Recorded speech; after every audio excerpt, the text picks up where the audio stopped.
3:25 a.m., January 30th, 2026.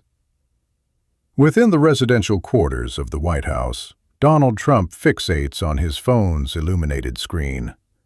The glow pierces the room's darkness as he has spent the last 20 minutes reviewing incoming text messages. According to a source who encountered him that morning, his expression resembled someone witnessing the complete disintegration of everything he had built. Lindsey Graham, the senator who stood by him through 2 impeachment proceedings, the politician who appeared on television countless times defending this president, had just transmitted 3 simple words: "I am finished, sir." Throughout 8 years of political combat, Trump had never received such a message from Lindsey Graham. And Graham's text was not the only communication that arrived during those early hours. Susan Collins transmitted one. Lisa Murkowski transmitted one. Mitt Romney, unsurprisingly, transmitted one. But the message that genuinely unnerved him came from Mitch McConnell. The communication was concise, professional, and conclusive. "Mr. President, we must discuss your position within this party. Nobody in the nation's capital is resting tonight because what has transpired is not merely another episode of Republican discord. This represents the critical juncture. Pay close attention because what I am preparing to reveal will not surface in any major media outlet for a minimum of 48 hours. I possess 3 confidential documents before me at this moment. I have 4 verified sources within the Republican Senate Conference, and I possess the precise transcript of Mitch McConnell's private remarks when he informed his colleagues that supporting Trump had become politically untenable. Subscribe to this channel immediately because this intelligence has a 6-hour window before the narrative control apparatus conceals it. Activate that notification bell. This development is unfolding more rapidly than any story I have documented in years, and you must be present when the subsequent event occurs. Susan Collins awakened at 2:17 a.m. because her phone was vibrating. She examined the display. Unknown caller. She recognized instantly who was reaching out. You do not receive calls at 2:17 in the morning from blocked numbers unless the caller believes conventional courtesy standards do not pertain to them.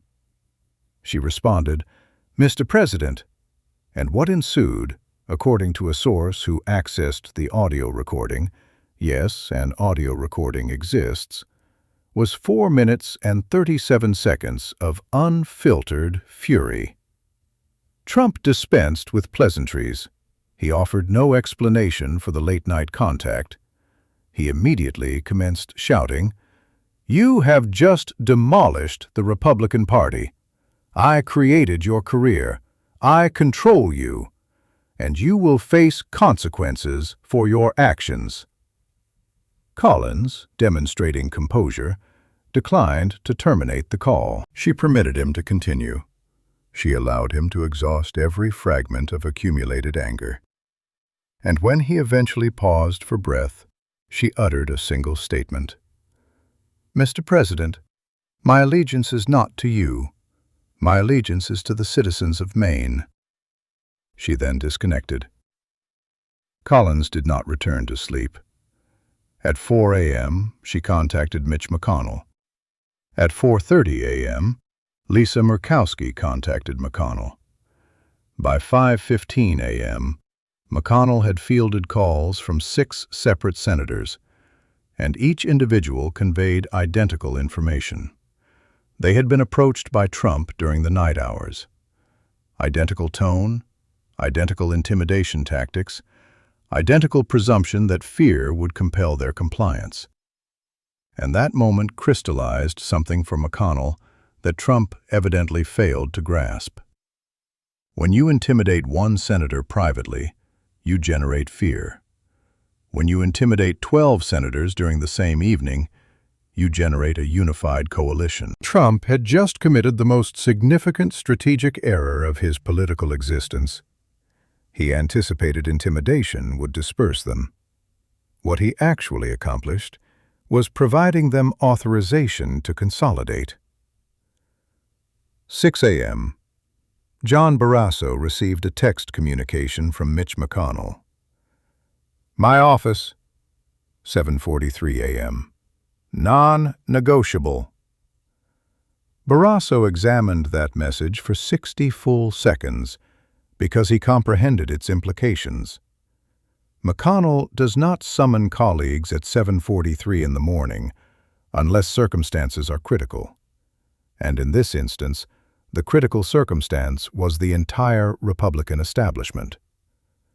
Barrasso entered McConnell's office at precisely 7:43 a.m. John Thune had already arrived. So had John Cornyn.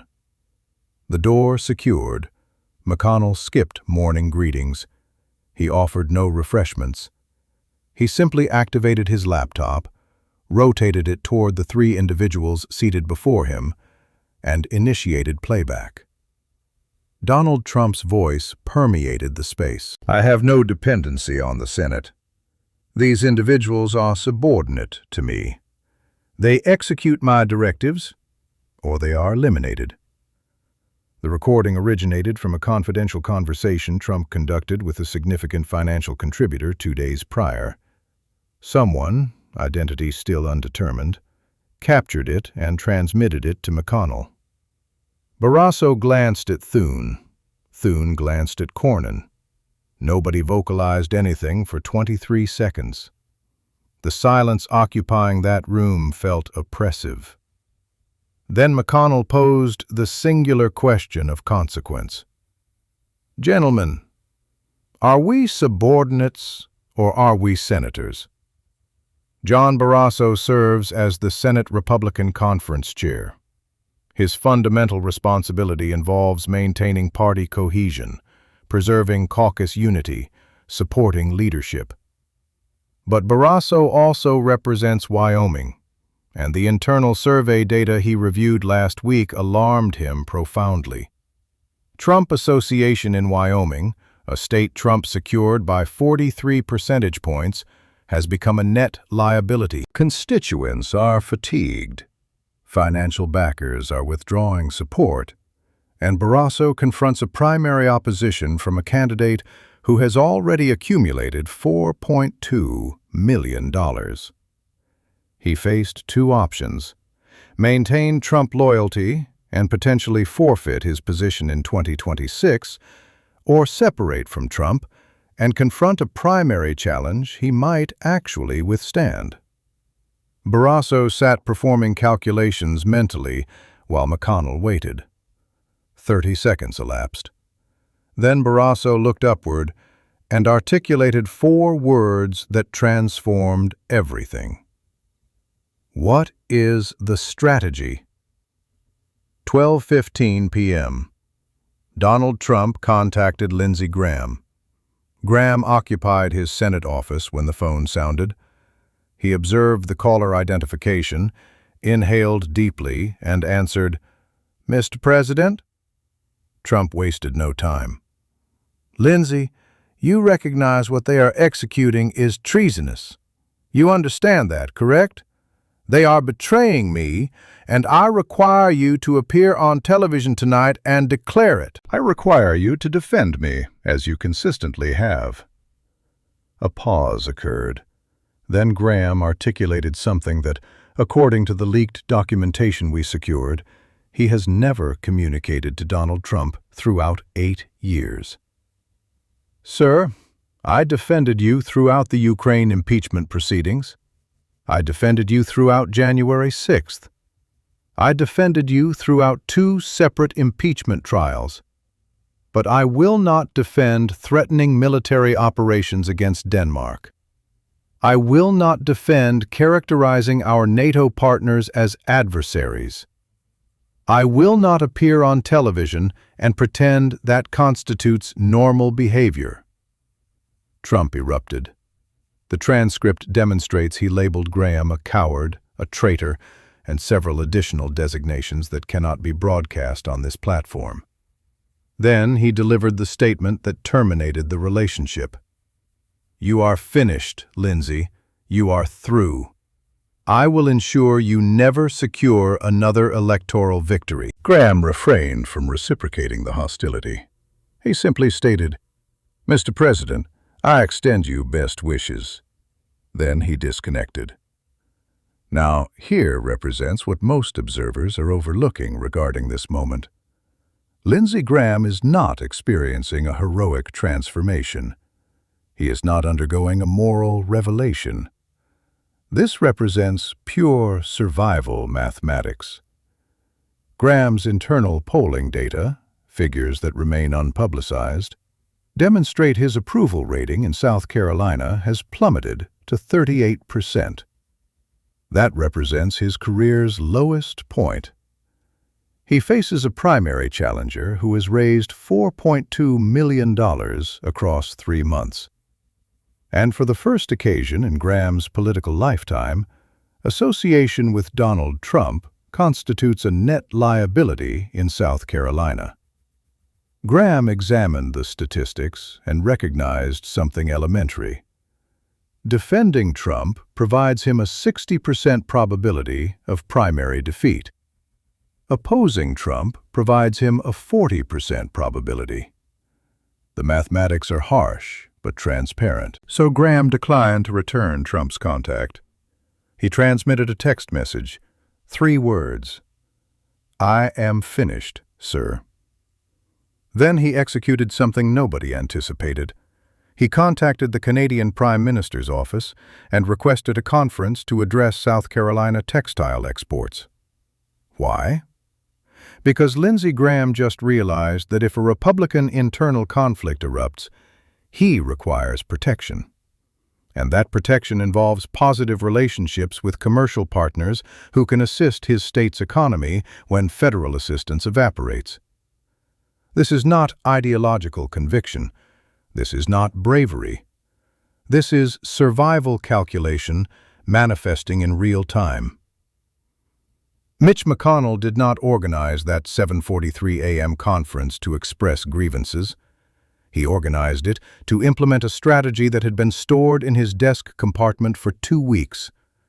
He extracted a 3-page document and distributed it across the table to Barrasso, Thune, and Cornyn. The heading stated, "Strategic Response Framework." What followed represented the most meticulously constructed political counteroffensive I have witnessed in contemporary Senate history. Phase 1. The Declaration. This phase had already concluded by the time they convened. 12 senators had endorsed a collective statement opposing Trump's emergency authority demand and his intimidation toward NATO partners. The declaration was precise, constitutional, and devastating. It stated, "We can no longer conscientiously enable conduct that jeopardizes constitutional order and undermines the institutional prerogatives granted to the United States Senate." 12 signatures published simultaneously across numerous platforms. The communication was unambiguous. We serve the Constitution foremost. Phase 2. The Financial Resources. This is where the approach becomes brilliantly merciless. If Trump launches primary challenges against any of the 12 signatories, the Senate Leadership Fund will allocate $50 million to protect them. The National Republican Senatorial Committee will deny all resources to Trump-endorsed challengers. Corporate financial supporters have already been activated and remain prepared. Here is why this demonstrates genius. McConnell is not attempting to prevent Trump from initiating primaries. He is rendering those primaries financially unwinnable. Trump can issue threats indefinitely, but he cannot personally finance 12 simultaneous primary campaigns against incumbent senators who possess the entire Republican establishment protecting them. The mathematics are impossible. Not Phase 3, the constitutional instrument. This represents the ultimate option, and it carries a 30% probability of implementation, according to McConnell's personal evaluation. If Trump continues escalating, if he persists threatening allies, if he attempts to federalize the National Guard or exploit emergency authorities, the Senate will introduce a formal resolution constraining executive power on emergency declarations. This would necessitate bipartisan cooperation, meaning Republicans would need to collaborate with Democrats. It would constitute the first occasion in modern history that the Senate formally moved to restrict a president from their own party while that president still commanded significant influence.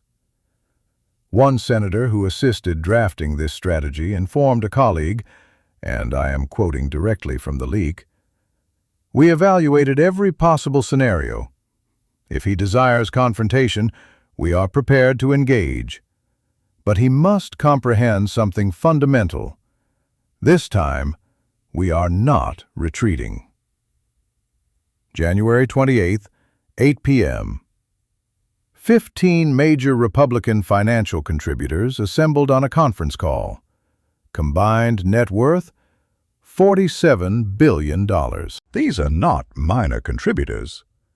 These are the individuals who finance Senate campaigns, presidential ground operations, and the entire infrastructure of the Republican establishment. The call's topic was designated Trump Viability Assessment, but what they genuinely discussed was whether continued association with Donald Trump presented a material threat to their business interests. The call extended 90 minutes. A leaked memorandum summarizing the conclusion contained one sentence that should terrify Trump's operation. Continued association presents material threat to corporate reputation and shareholder value. Translation: Trump damages business prospects. What followed was a coordinated communication that unfolded across 3 hours. 9:30 p.m. 3 major contributors issued a joint declaration. We support constitutional governance and institutional stability. That is coded language. They are supporting the Senate, not Trump. 10:15 p.m. The United States Chamber of Commerce released their own statement. Constitutional stability is essential for economic growth and investor confidence. Translation: Cease the chaos, or we terminate the funding. 11 p.m. The National Association of Manufacturers echoed identical messaging. Corporate America just informed the Republican Party which faction to select. Here is what this signifies in practical terms. Trump is not merely losing senators. He is losing the financial pipeline. Without corporate contributors, there are no competitive Senate races in 2026. There is no presidential ground infrastructure in 2028. There is no organizational framework, no data operation, no advertising budget. Republican senators are observing Donald Trump become financially toxic in real time. And in politics, money is not merely influence. Money represents survival. The contributors have made their selection. The sole question now is whether Trump comprehends what just transpired. We are now within a 72-hour time frame that will determine whether the Republican Party survives intact or fragments completely. I have been monitoring 3 distinct scenarios, and each carries specific trigger events that you must observe. Let me guide you through exactly what to watch for. Scenario 1. Trump capitulates. Probability 25%. Here are the indicators. If Truth Social remains silent for more than 24 hours, that indicates his legal counsel has convinced him to cease posting. If the emergency powers demand is quietly retracted with no public announcement, that signifies retreat. If Trump issues a moderate statement claiming mission accomplished, we advance the conversation, that is, face-saving terminology for surrender. Why might this occur? Because his legal team will present him McConnell's Phase 3 strategy and explain that he cannot prevail in a conflict against the Senate and the House simultaneously, while also managing 4 separate criminal proceedings. The indicator that this scenario is developing will be Fox News. If the network suddenly adjusts tone within 12 hours and begins discussing unity and progress, that indicates the Trump team coordinated a climb down with sympathetic media to minimize impact. Scenario 2. Deadlock. Probability 50%. This actually represents the most hazardous outcome. Trump continues attacking on social platforms, but does not actually launch primary challenges.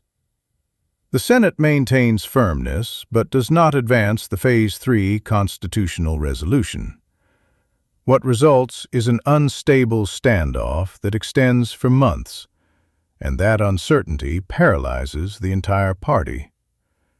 Contributors remain uncommitted because they do not know who to support. Candidates postpone announcements because they do not know what the landscape will resemble.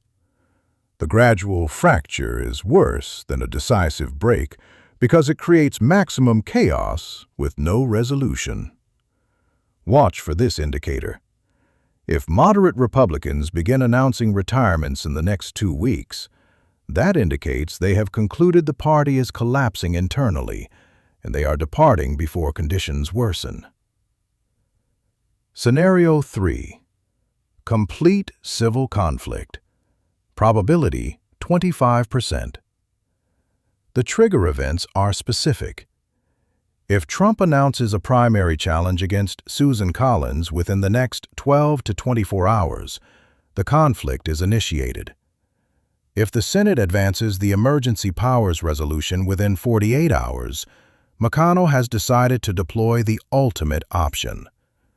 If additional senators publicly defect within 72 hours, the coalition is expanding, and Trump is losing control.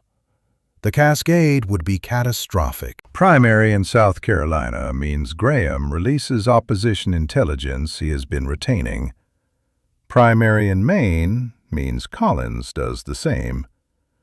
Primary in Alaska means Murkowski transitions to independent and caucuses with Democrats, transferring Senate control immediately. Now, let me inform you about the factor that nobody is discussing publicly, but that is being examined in private conversations at the highest governmental levels. In the past 48 hours, 3 separate sources, all at the cabinet level, have confirmed identical information to me. Quiet discussions regarding the 25th Amendment have commenced among cabinet members. I need to be exceptionally clear about what I am stating and what I am not stating. I am not predicting that the 25th Amendment will be invoked. I am informing you that the fact it is being discussed at all is historically significant. This has never occurred before with a president who still commands substantial political support within his party. Here's how the mechanism functions. Section 4 of the 25th Amendment allows the Vice President and a majority of the Cabinet, that is, 8 signatures, to submit a written declaration to Congress stating that the President is incapable of discharging the powers and duties of his office. The moment that declaration is received, presidential power transfers immediately to the Vice President. There are no hearings required initially. There is no vote. It happens instantaneously.